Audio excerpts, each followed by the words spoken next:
Assalamualaikum warahmatullahi wabarakatuh. Ahlan wa sahlan. Semangat belajar agama dengan channel pembelajaran PAI bersama dengan Ibu Hani Oktora SPDI.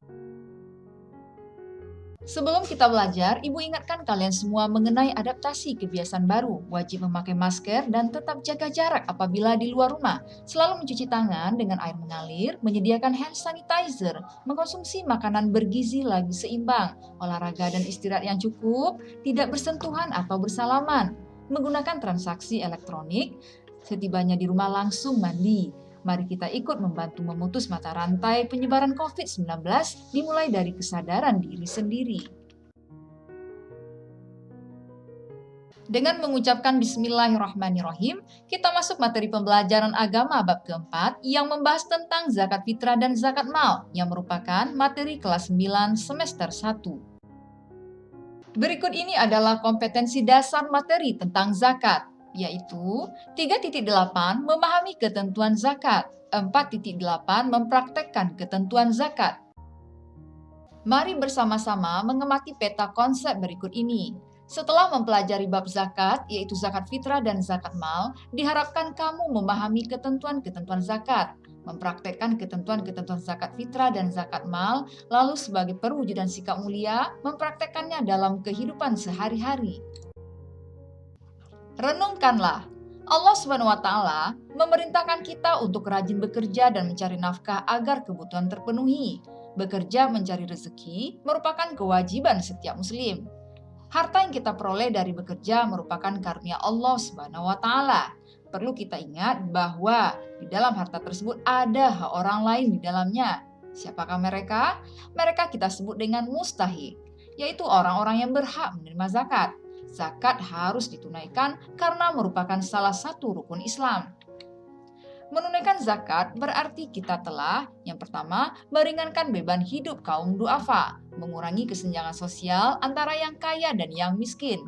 Harta akan menjadi bersih dan suci apabila ditunaikan zakatnya. Jadi, apa yang dimaksud dengan zakat?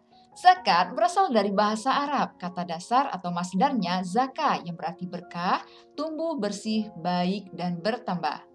Sedangkan menurut istilah, zakat adalah sebutan atau nama bagi sejumlah harta tertentu yang diwajibkan Allah SWT untuk diserahkan kepada orang-orang yang berhak. Adapun syarat harta yang akan dikeluarkan zakatnya adalah sebagai berikut: milik penuh, berkembang, cukup satu nisab, lebih dari kebutuhan rutin, bebas dari hutang atau milik sempurna, dan berlaku 1 tahun atau haul. Secara garis besar, zakat terbagi dua, yaitu zakat fitrah dan zakat mal. Lalu apa itu zakat fitrah? Menurut bahasa, zakat fitrah adalah zakat kesucian, sedangkan menurut istilah adalah zakat yang wajib dikeluarkan setiap jiwa atau orang yang mukmin di bulan suci Ramadan. Zakat fitrah hanya dilakukan sejak awal bulan Ramadan sampai menjelang sholat Idul Fitri. Zakat fitrah disyariatkan Allah pada umat Islam pertama kali pada bulan Sya'ban tahun kedua Hijriah. Hukum zakat fitrah adalah wajib bagi semua umat Islam, baik besar atau kecil, laki-laki atau perempuan, dewasa, budak maupun merdeka. Berikut ini adalah dalil tentang zakat fitrah. Bismillahirrahmanirrahim. Khudz, ambillah, min, sebagian dari, amwalihim, harta-harta mereka, sodakotan, sebagai sedekah atau zakat, tutohiruhum, ia akan membersihkan mereka, watuzakihim, dan ia akan menyucikan mereka, biha, dengannya, wasolli, dan berdoalah, alaihim, untuk mereka. Inna, sesungguhnya, solataka, doamu, sakanul lahum, adalah ketenangan bagi mereka.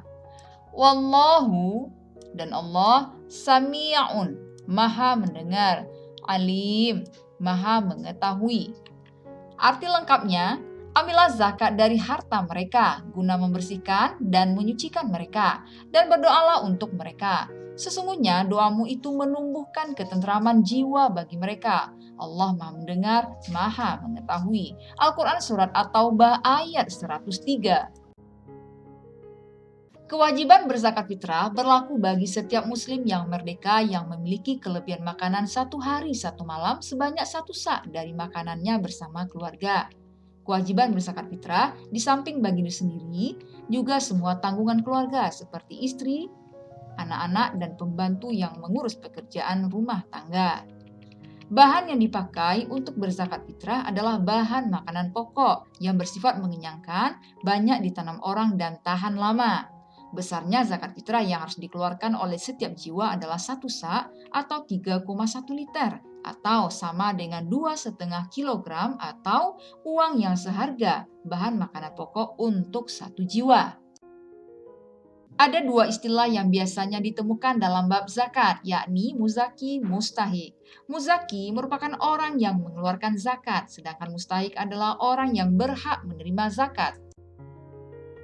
Lalu apa saja yang termasuk syarat-syarat muzaki? Yang pertama adalah beragama Islam.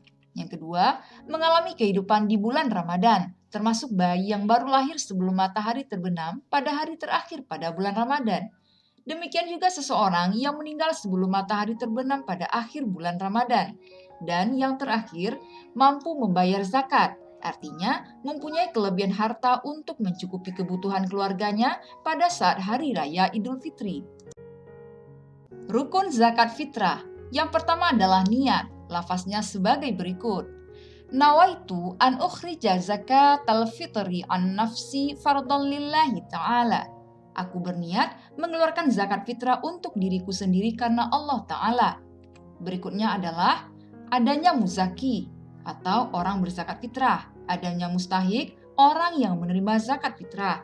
Dan terakhir, adanya harta yang dipergunakan untuk berzakat fitrah. Nah, Ananda semua, tahukah kamu kapan umat Islam membayar zakat fitrah? Ada 3 ketentuan waktu membayar zakat fitrah sekaligus hukumnya.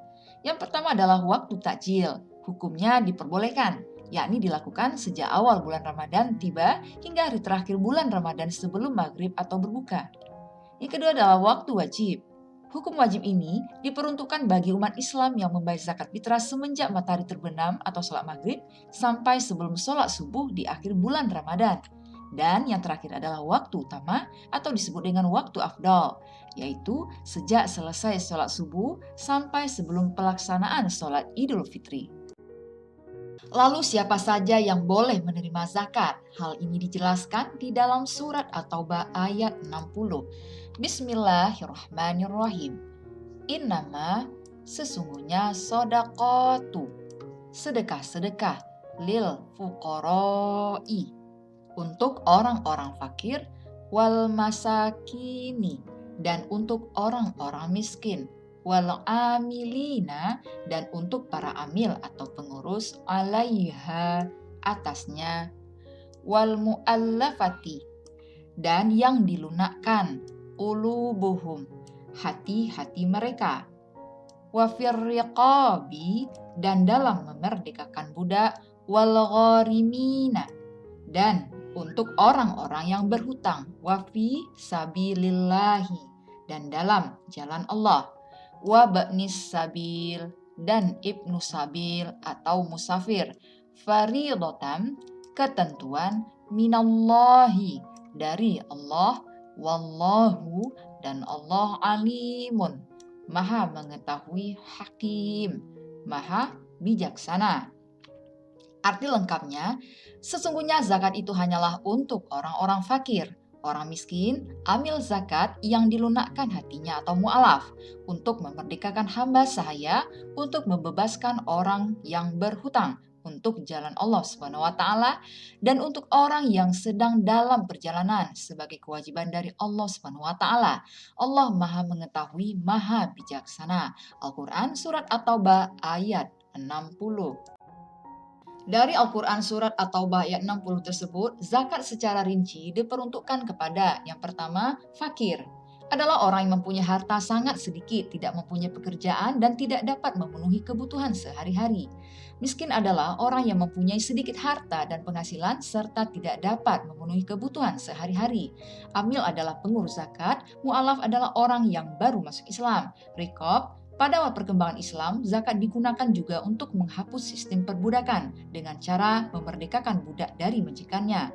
Gharim adalah orang yang banyak hutang. Sabilillah adalah orang yang berusaha untuk menegakkan agama Allah, seperti pengembangan pendidikan, kesehatan, dakwah, panti asuhan, dan lain-lain. Dan terakhir, Ibnu Sabil adalah orang yang kehabisan bekal dalam perjalanan dan perjalanan bukan untuk maksiat, seperti menuntut ilmu, berdakwah, silaturahmi, dan lain-lain. Yang terakhir adalah hikmah zakat, yaitu ungkapan rasa syukur atas nikmat yang diberikan Allah Subhanahu wa taala, mengurangi kesenjangan sosial antara yang kaya dengan yang miskin, menyucikan diri dari dosa dan memurnikan jiwa atau tazkiyatun nafs, menumbuhkan sifat dermawan dan mengikis sifat kikir, alat pembersih harta dan penjagaan dari ketamakan orang jahat, menolong, membantu, dan membina kaum duafa maupun mustahik lainnya ke arah kehidupan yang lebih baik. Dan terakhir, mewujudkan tatanan masyarakat yang sejahtera, rukun, dan damai. Untuk pembahasan materi tentang zakat mal, insya Allah akan kita bahas pada pertemuan selanjutnya. Demikianlah pembelajaran kita materi zakat fitrah dan zakat mal. Mari kita tutup dengan hamdalah. Alhamdulillahirabbil alamin. Akhirul kalam. Wabillahi taufiq wal hidayah. Assalamualaikum warahmatullahi wabarakatuh.